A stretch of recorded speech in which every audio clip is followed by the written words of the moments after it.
Sound of wind rustling through trees, maybe a distant bird call, then silence. You know, there are places deep in the Appalachian Mountains where the trees grow so thick, the sunlight never really touches the ground, where the old folks have stories that aren't just for scaring kids around a campfire. They're warnings, and I heard one that stuck with me, a story that makes the hair on my arm stand up every time I think about it. It's about a man named Silas, a hunter and trapper who knew those woods like the back of his hand. This was back in the day, maybe the late 1930s. Silas was what they called a long trapper. He'd go into the deep woods for weeks, sometimes months at a time, living off the land. He was tough, quiet, and respected the mountains. But respect doesn't always save you. One winter, a particularly brutal one, Silas was deep in a valley he'd never explored before. He was tracking a rare silver fox when he stumbled upon something strange. It was a cabin, not just old, but ancient looking. The wood was silver gray, petrified looking, and there were no windows, just a single heavy-looking door. No smoke from the chimney, no tracks in the snow leading to or from it, just silence. Any sane person would have turned back. But Silas was curious and maybe a little arrogant. He figured it was just an old, abandoned trapper's hut. He pushed on the door. It was heavy, but it swung open without a sound. Inside, it was pitch black and cold as a tomb.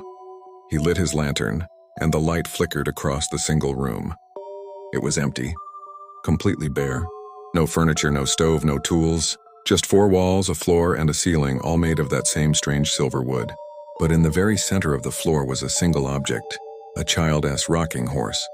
It was beautifully carved, but painted a deep, unsettling black. Silas felt a chill that had nothing to do with the winter air. He said it felt like the silence in that room was listening to him. But that night he couldn't sleep. He kept hearing a sound, faint at first, carried on the wind. Pause, maybe a faint, slow creaking sound effect starts here.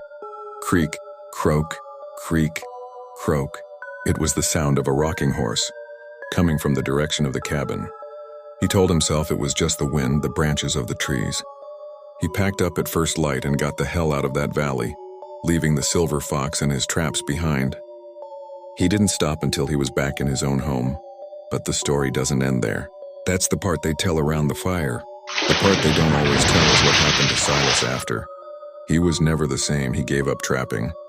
He couldn't stand to be in the woods alone anymore.